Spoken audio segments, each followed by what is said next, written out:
Hi friends, this is Venkatesh Devasani. Target TGPSC group 2లో భాగంగా గత కొన్ని వీడియోస్ నుంచి మనం మోస్ట్ ఎక్స్పెక్టెడ్ 500 ప్రశ్నలని కరెంట్ అఫైర్స్ పాయింట్ ఆఫ్ వ్యూలో డిస్కస్ చేయడం జరుగుతుంది.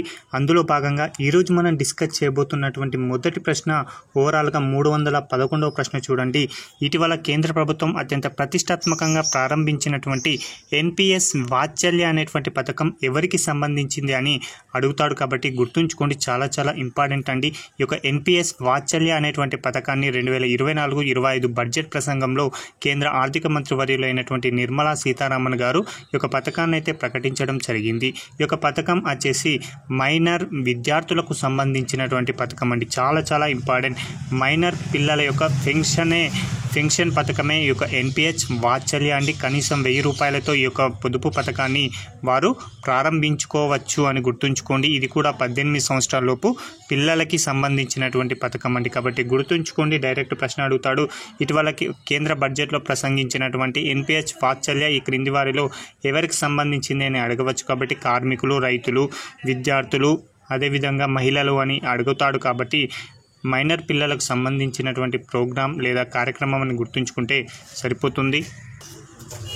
ఇక 312వ ప్రశ్న, భారత్లో దేశీయంగా నిర్మించిన మొట్టమొదటి కాలుష్య నియంత్రణ నౌక ఏది అని అడుగుతున్నారండి. నేటి వరకు కూడా భారత్ ఎప్పుడు కూడా దేశీయంగా నిర్మించినటువంటి ఇప్పటివరకైతే భారత్ అయితే దేశీయంగా నిర్మించిన మొట్టమొదటి కాలుష్య నియంత్రణ నౌక అయితే లేదు. కానీ తొలిసారిగా భారత్ అత్యంత ప్రతిష్టాత్మకంగా దేశీయ పరిజ్ఞానంతో రూపొందించిన భారతదేశంలోనే మొట్టమొదటి కాలుష్య నియంత్రణ నౌక వచ్చేసి సముద్ర ప్రతాప్ అండి. చాలా చాలా ఇంపార్టెంట్. సముద్ర ప్రతాప్ ఈ పేరునైతే గుర్తుంచుకోండి.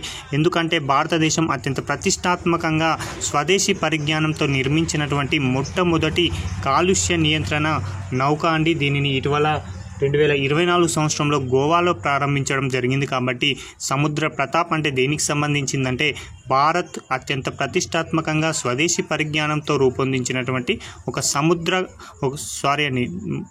దేశీయంగా నిర్మించిన మొట్టమొదటి కాలుష్య నియంత్రణ నౌక అని గుర్తుంచుకుంటే సరిపోతుంది. ఇక 313వ ప్రశ్న, ఇటీవల 73వ ఇండియన్ ఫార్మాస్యూటికల్ కాంగ్రెస్ సదస్సుని ఎక్కడ నిర్వహించారో అని అడుగుతున్నారండి. హైదరాబాద్ వేదికగా 2024 జూలై 5 నుంచి 7 తేదీల మధ్యలో ఈ యొక్క 73వ ఇండియన్ ఫార్మాస్యూటికల్ కాంగ్రెస్ సదస్సును అయితే నిర్వహించడం జరిగింది. ఇక 314వ ప్రశ్న, సుద్దాల హనుమంతు జానకమ్మ జాతీయ పురస్కారం 2024కు ఎవరికి ప్రదానం చేశారని అడుగుతున్నారు. కాబట్టి సుద్దాల హనుమంతు జానకమ్మ 2024 పురస్కారం వచ్చేసి అరుణోదయ నాగన్న గారికి యొక్క పురస్కారం అయితే రావడం జరిగింది. ఇక 315వ ప్రశ్న, విశ్వాంబర డాక్టర్ సి నారాయణ రెడ్డి జాతీయ సాహిత్య పురస్కారం 2024ను ఎవరికి ప్రదానం చేశారని అడుగుతున్నారండి. శివశంకరి గారికి అండి. 2023-24 సంవత్సరానికి సంబంధించి సరస్వతి సమ్మాన్ పురస్కార గ్రహీత అయినటువంటి శివశంకర్ గారికే ఈ యొక్క డాక్టర్ విశ్వాంబర సి నారాయణ రెడ్డి జాతీయ పురస్కారం అనేది 2024కు అందించడం జరుగుతుంది. ఈ యొక్క అవార్డు గ్రహీతకి ఆ యొక్క మొమెంటంతో పాటు 5 లక్షల రూపాయలను కూడా అందించడం జరుగుతుందని గుర్తుంచుకోండి. సి నారాయణ రెడ్డి పైన 2 రకాల పురస్కారాలు ప్రదానం చేస్తారని గుర్తుంచుకుంటే సరిపోతుంది. ఇది ఈసారి చాలా చాలా ఎగ్జామ్లో ఇంపార్టెంట్ అండి. ఎందుకంటే రాబోయే పోటీ పరీక్షలు ఇక్కడ నుంచి ప్రశ్న రావచ్చు. ఎందుకంటే తెలంగాణ రాష్ట్ర ముఖ్యమంత్రి వర్యులైనటువంటి యనమల రేవంత్ రెడ్డి గారు యంగ్ ఇండియా ఇంటిగ్రేటెడ్ రెసిడెన్షియల్ స్కూల్ని ఇటీవల ఎక్కడ శంకుస్థాపన చేశారని అడుగుతున్నారండి. షాద్ నగర్ నియోజకవర్గ పరిధిలో ఉన్నటువంటి కొందుర్గ్ అనేటువంటి ప్రాంతంలో 2024 అక్టోబర్ 11వ తేదీన ఈ యొక్క యంగ్ ఇండియా ఇంటిగ్రేటెడ్ రెసిడెన్షియల్ స్కూల్కి అయితే శంకుస్థాపన చేశారని గుర్తుంచుకోండి. చాలా చాలా ఇంపార్టెంట్ అండి ఇది. ఇక 317వ ప్రశ్న, 13వ వరల్డ్ ట్రేడ్ ఆర్గనైజేషన్ మంత్రివర్గ సమావేశం ఇటీవల ఎక్కడ జరిగిందని అడుగుతున్నారండి. 13వ WTO మంత్రివర్గ సమావేశం వచ్చేసి UAE దేశంలో ఉన్నటువంటి అబుదాబిలో నిర్వహించడం జరిగింది. ప్రస్తుతం WTO చైర్మన్గా నాగోజీ ఒకంజీ ఇవేలా అనేటువంటి వ్యక్తి ఉండడం జరిగింది.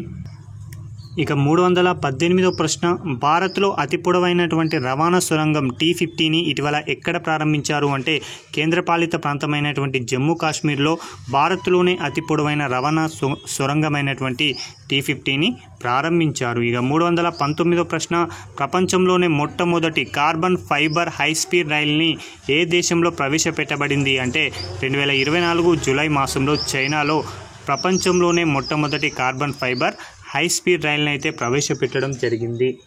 ఇక 320వ ప్రశ్న అండి, చాలా ఇంపార్టెంట్ ఇండెక్స్ పరంగా ఏంటిది అంటే ఆసియా పవర్ ఇండెక్స్ 2024లో భారత్ ఎన్నో స్థానంలో నిలిచిందని అడుగుతున్నారు. అయితే దీనిని విడుదల చేసేటువంటి సంస్థ లోయి ఇన్స్టిట్యూట్ అని గుర్తుంచుకోండి.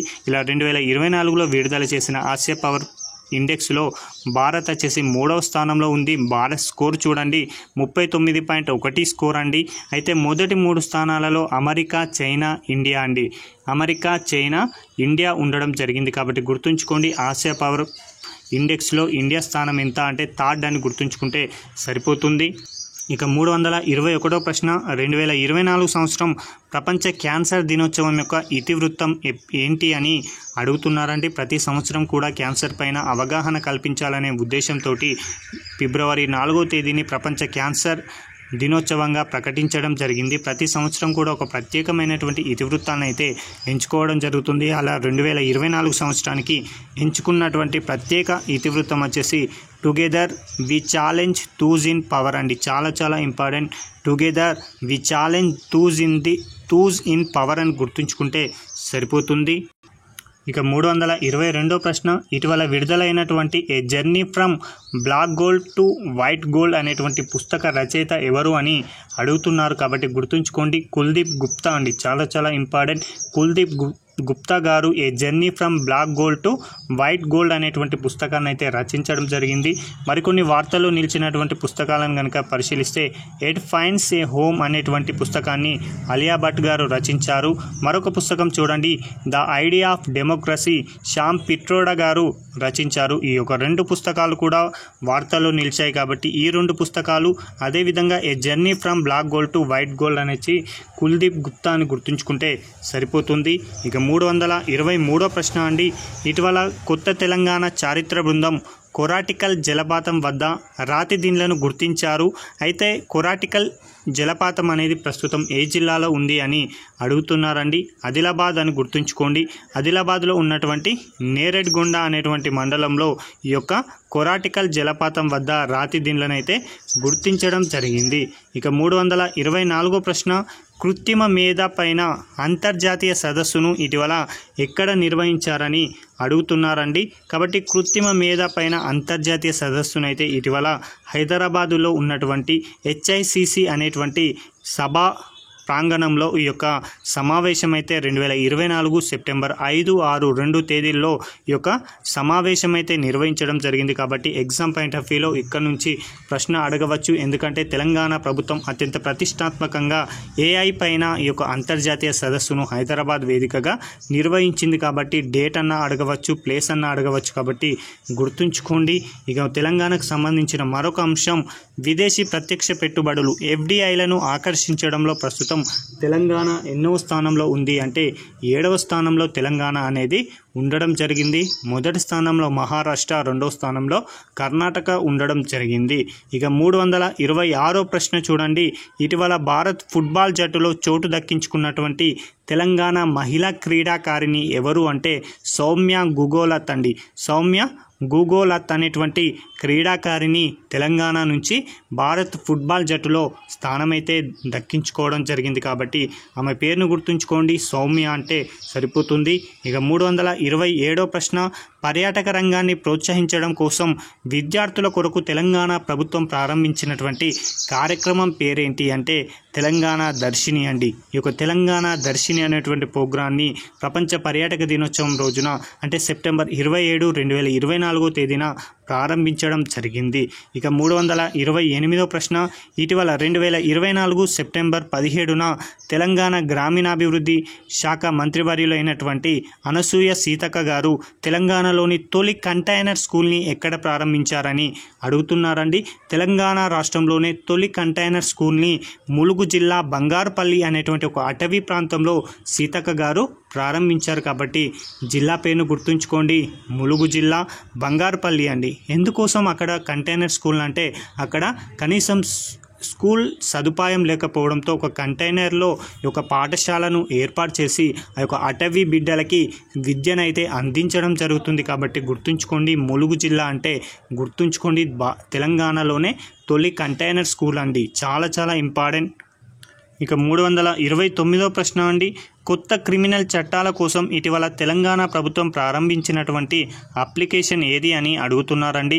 2024 జూలై నుంచి దేశవ్యాప్తంగా కొత్త క్రిమినల్ చట్టాలు అనేవి అమల్లోకి రావడం జరిగినాయి. అయితే అందులో ఉన్నటువంటి సెక్షన్లు మరియు మిగతా అంశాలపైన సమగ్రమైనటువంటి అవగాహనను ప్రజలకు అందించాలనే ఉద్దేశంతో తెలంగాణ ప్రభుత్వం అత్యంత ప్రతిష్టాత్మకంగా ప్రారంభించినటువంటి అప్లికేషన్ వచ్చేసి సమహార్ అనేటువంటి అప్లికేషన్ అండి. ఎగ్జామ్లో ఇలా కూడా అడగవచ్చు, ఇటీవల తెలంగాణ ప్రభుత్వం ప్రారంభించినటువంటి సమహార్ అనేటువంటి అప్లికేషన్ ఈ క్రింది వాణిలో దేనికి సంబంధించిందని అడగవచ్చు. కాబట్టి కొత్త క్రిమినల్ చట్టాలకు సంబంధించిందని గుర్తుంచుకోండి. ఇక ఈరోజు చివరి ప్రశ్న అండి, తెలంగాణ రాష్ట్రంలో మహిళా శక్తి క్యాంటీన్లను ఎప్పుడు ప్రారంభించారంటే 2024 సంవత్సరం జూన్ 21వ తేదీన హైదరాబాద్లో ఉన్నటువంటి డాక్టర్ బిఆర్ అంబేద్కర్ గారి యొక్క సచివాలయంలో ఈ యొక్క మహిళా శక్తి క్యాంటీన్లను అయితే ప్రారంభించారు. ఇది కూడా చాలా చాలా ఇంపార్టెంట్ అండి. ఇవ్వండి ఈరోజుకు సంబంధించినటువంటి ముఖ్యమైన ప్రశ్నలు. నేటి వరకు 330 ప్రశ్నలను మనం డిస్కస్ చేయడం జరిగింది. మరొక 170 ప్రశ్నలు ఉన్నాయి. వాటిని వీలైనంత త్వరగా మీకు అందించేటువంటి ప్రయత్నం అయితే చేయడం జరుగుతుంది. Thank you.